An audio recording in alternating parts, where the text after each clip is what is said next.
Hello students, in today's video we are going to discuss the journal entries that are to be passed in the books of transferor and transferee company under amalgamation in the nature of purchase method. Now when it comes to passing journal entries in the books of transferor company, that is the selling company, the journal entries are same as the journal entries that we have passed for amalgamation in the nature of merger. All the journal entries remain the same. Okay, so when it comes to the passing journal entries in the books of transferee company, there are few entries which are changed. Okay, so we will discuss the journal entries that are to be passed in the books of transferee company. Now first entry is for purchase consideration payable. Now this entry is the same, that is business purchase account debit to liquidator of transferor company account. Okay, so this first entry is same whether it is amalgamation in the nature of merger or purchase. First journal entry remains the same. Now second entry for incorporating assets and liabilities taken over from transferor company. Entries like this: each asset account debit new value to each liability account new value to business purchase account amount of purchase consideration. Now you can see the entry is same, but in the bracket new values are written. Now when it comes to amalgamation in the nature of purchase, sometimes new values for the assets and liabilities are given. So when you are passing this journal entry, you have to make sure that you take new values for the assets and liabilities that are taken over by the company. And one more thing you have to note is that difference in the above entry is to be adjusted against capital reserve or goodwill. Okay, so while passing this entry, if there is any difference, okay, that difference has to be adjusted with goodwill or capital reserve. Suppose if there is difference on the asset side, that is there is some balance on the asset side, then there you will write goodwill. But if the balance is on the credit side, there you will write capital reserve. You will understand this entry better when we are solving problems based on this. Next is entry for settlement of purchase consideration. Liquidator of transferor company account debit to share capital account nominal value to securities premium account amount of premium to cash or bank account cash and purchase consideration. Now this entry is for settlement of purchase consideration. Again this entry is the same. Okay, when the purchase consideration is paid to liquidator of transferor company, so his account is to be debited. Then to share capital with the original face value. Sometimes what happens is shares are issued at a premium.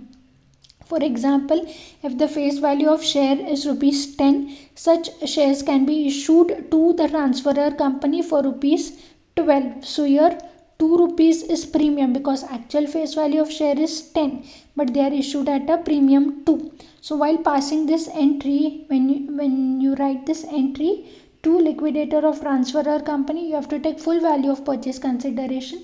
To share capital, here you will take the value of shares with rupees 10. And whatever 2 rupees extra is paid, that will come in securities premium account. And if the purchase consideration is paid in cash, so even that can be taken. So this is how you pass this entry. Next is entry for liquidation expenses paid by transferee company. Goodwill or capital reserve account debit to cash or bank account. Now if the liquidation expenses are paid by transferee company, then you have to pass this entry. Now you will take goodwill or capital reserve, it depends upon the second entry. This entry I am talking about. So if the difference is on the debit side, so you will take goodwill. So during this entry also you will debit goodwill account. But if the difference is on liability side, then you will take capital reserve. So while passing this entry also you will take capital reserve. So this entry is slightly different from the entry that we pass in the books of transferee company in merger method. But in purchase method you will take goodwill or capital reserve account. Okay, just keep this in mind. Next, for maintaining development rebate reserve, investment allowance, export profit reserve, etc. Now there are certain statutory reserves which are to be maintained by the transferee, that is purchasing company, after amalgamation. Usually in purchase methods we don't take the reserves and surplus of transferor company in the books of transferee company. But if the transferor company is maintaining certain statutory reserves like development rebate reserve, investment allowance, export profit reserve, then these reserves might have to be continued in the books of transferee company. So for such a reserve, a special entry is passed. What is that entry?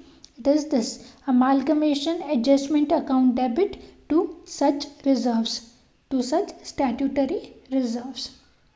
Okay, so this entry is only for maintaining such reserves by transferee company. Okay, next is for formation expenses incurred by transferee company. If any formation expenses are incurred by transferee company, then you have to pass this entry. Entries like this: preliminary expenses account debit to bank or cash account. So if any formation expenses are paid, you have to pass this entry in the books of transferee company. Next is entry for unrealized profit. So if there is unrealized profit by the company, for that you have to pass this entry like this: goodwill or capital reserve account debit to stock account. Okay, this I will explain while solving the problems, so that you can understand in a better manner. Okay, so for solving the problems of 15 marks, it is mandatory that you understand this journal entries. Without this journal entries you will not be able to solve the problem. So I request the students to please understand and keep in mind this journal entry, so that it becomes easy for you to solve the problem. Okay, with this I conclude for today. Thank you.